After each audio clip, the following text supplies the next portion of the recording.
गुणों का रसपान करने के लिए, उनकी भक्ति करने के लिए जितने भी भक्तजन आए हैं उन सबके लिए शुभकामनाएं।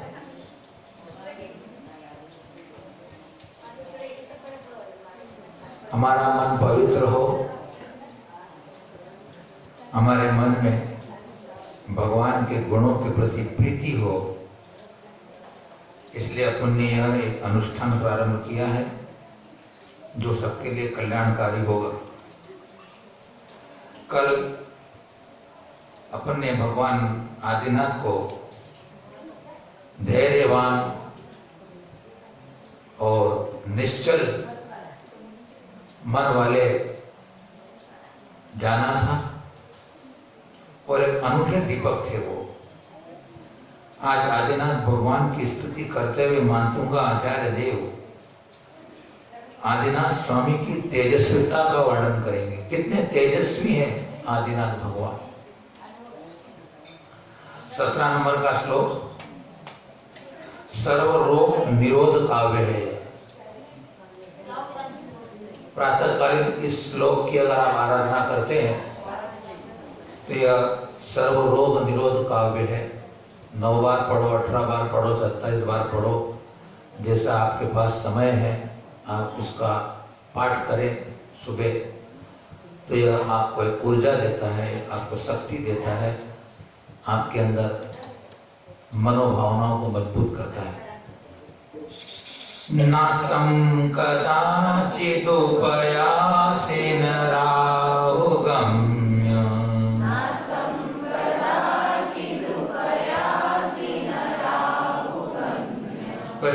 स्पष्टीकरोषि सहसा युगपज्जगन्ति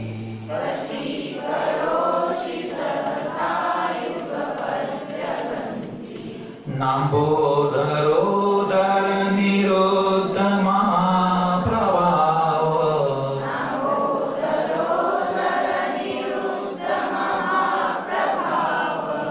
सूर्यातिशायि महिमासि मुनीन्द्र लोके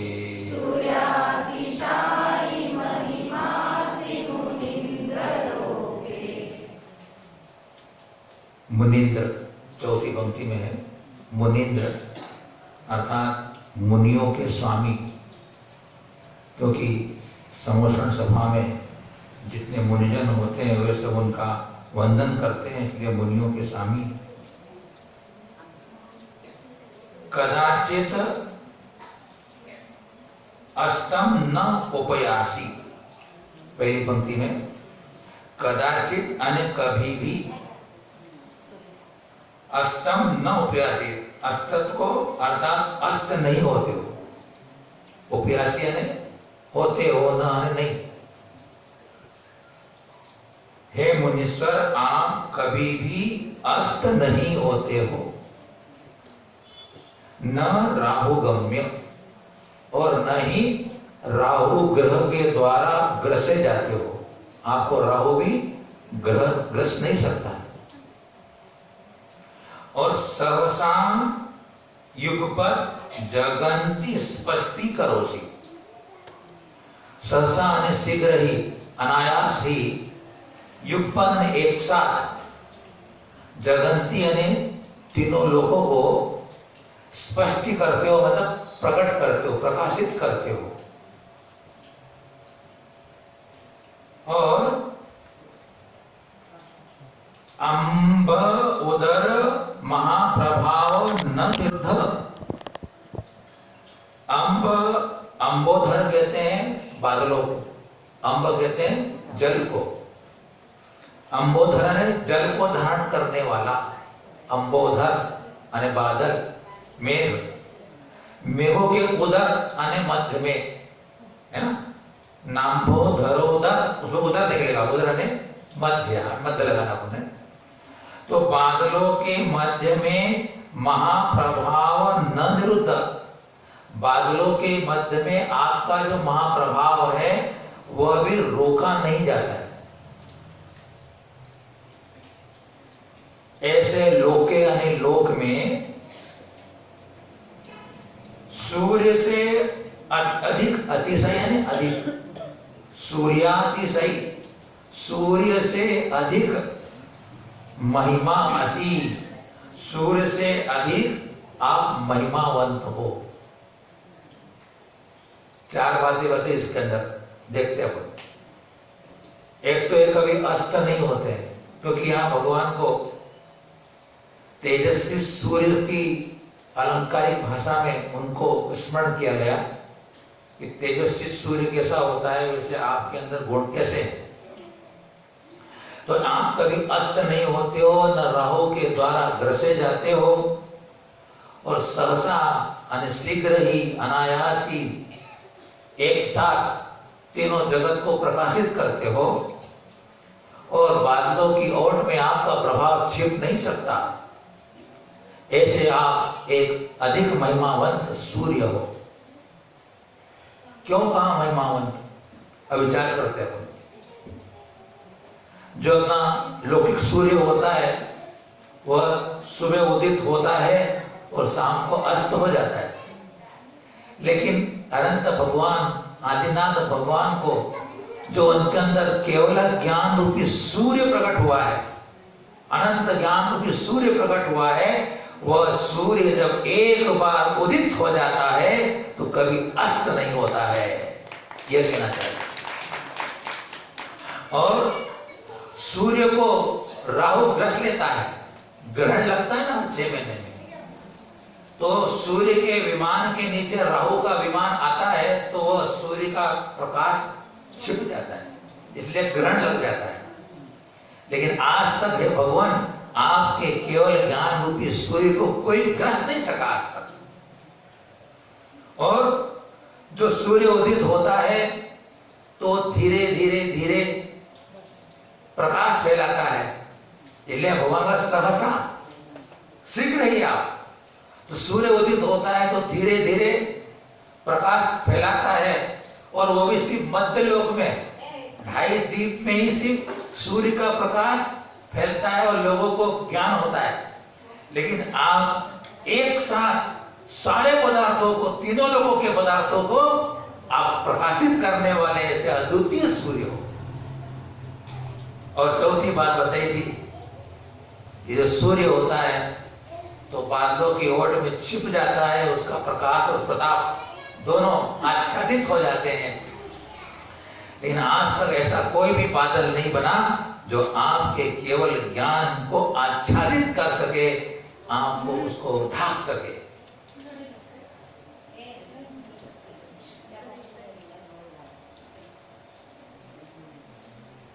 ऐसे अपूर्व सूर्य को यहां स्मरण किया है मातुंगाचार्य देव ने। काव्य नंबर 18, यह शत्रुसेन का स्तंभक करने वाला काव्य है। अब यहाँ पर भगवान को अपूर्व चंद्रमा के रूप में देखेंगे, और वो चंद्रमा भगवान का कैसा है वर्णन करते हैं। नित्योदयं दलितमोहमान्धकारम्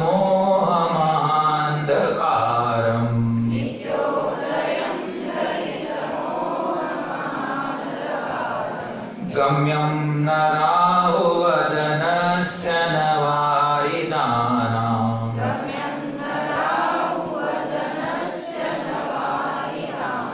विभ्राजते तव मुखाब्जमनल्पकान्ति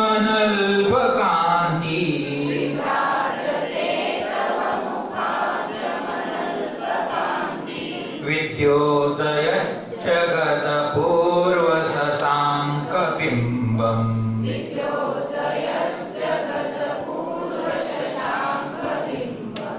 सौम्यता, वहां तेजस्वता, सूर्य के समान तेजस्वी, चंद्रमा के समान सौम्य है, शीतल है।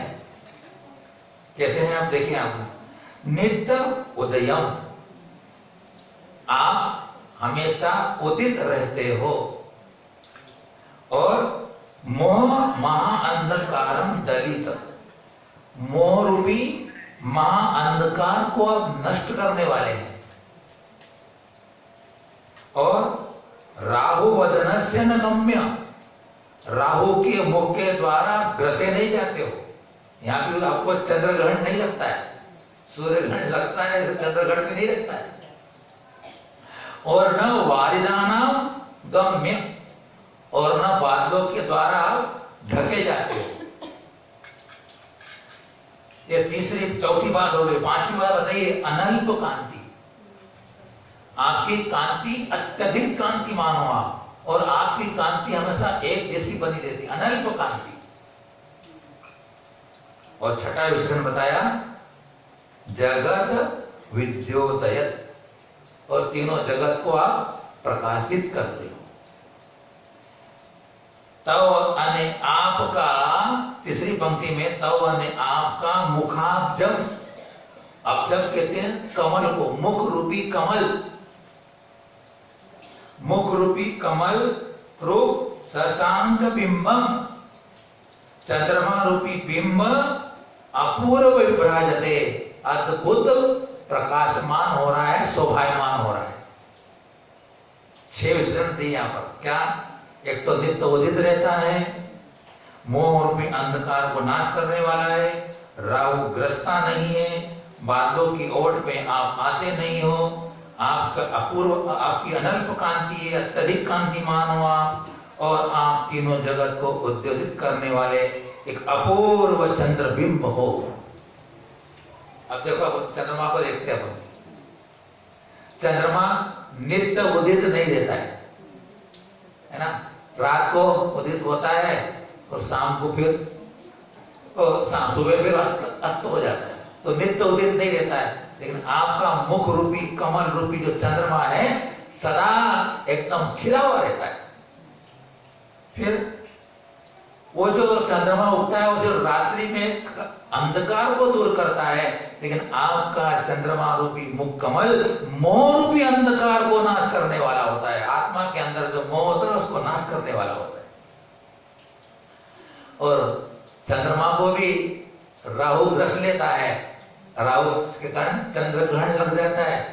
आपको आज तक किसी ने ग्रसा नहीं है, और न बादलों की ओट में आपका चंद्रमा रूपी मुख कमल छिपता है। अब देखो, चंद्रमा पूर्णिमा को तो पूरा रहता है, लेकिन धीरे धीरे धीरे धीरे जब अमावस आती है तो बिल्कुल उसकी कांति चली जाती है। लेकिन आपकी अनंत कांति है, आपकी कांति हमेशा एक जैसी बनी रहती, कम ज्यादा होती नहीं है। और चंद्रमा तो कुछ ही क्षेत्र में प्रकाशित करता है, लेकिन आप तीनों जगत को उद्योजित करने वाले हो, प्रकाशित करने वाले हो, दिखाने वाले हो। इसलिए आप एक अपूर्व चंद्र बिंब के समान आपका मुख कमल है, जो हमेशा दर्शनीय है और पापों का विनाश करने वाला है। ऐसे में आपके चरणों में वंदन करता हूँ, आपका भक्ति करता हूँ, आपका स्तवन करता हूँ, आपको नमन करता हूँ, आपको ध्यान करता हूँ। ऐसे मान दूंगा आचार्य देव अपनी भक्ति प्रकट कर रहे हैं। ऐसे मान दूंगा आचार्य द्वारा स्तुत आदिनाथ भगवान के चरणों में नमन, और आप सबके लिए शुभ भावनाएं। ओम नमः।